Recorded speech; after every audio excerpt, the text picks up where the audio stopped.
எக்ஸோட இருக்கிற ஒரு அடி எடுத்தேன்.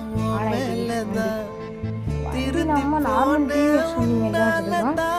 கியர் பிரேக்கு தான். ஆனால் அப்படியே போயிட்டு இருந்தது வண்டி. நல்லா இருந்தது. ஒரு மோட்டர் விளாகர் ஆயிடலாமான்னு கேட்டிங்கன்னா எனக்கு 1,00,000 ஆகலாம். நான் நிறைய கண்டென்ட் வீடியோ போடுறேன். லைக் பண்ணுங்கள், சப்ஸ்கிரைப் பண்ணிடுங்க. நினைக்கிட்டு நான் உங்களுக்காண்டி பைக்கில் வீடியோ போடுறோம். ஹெல்மெட்டு கூட நான் போடல. எனக்கு தெருவில் தான் ஓட்டுறேன். அதனால் நான் ஹெல்மெட் கூட போடல. பாருங்கள், நான் போகிறேன். இந்த ரோட்லாம் ஒரு மாதிரி இருக்குது. இந்த விளாகை பார்த்துட்டு வாங்க. Bye guys.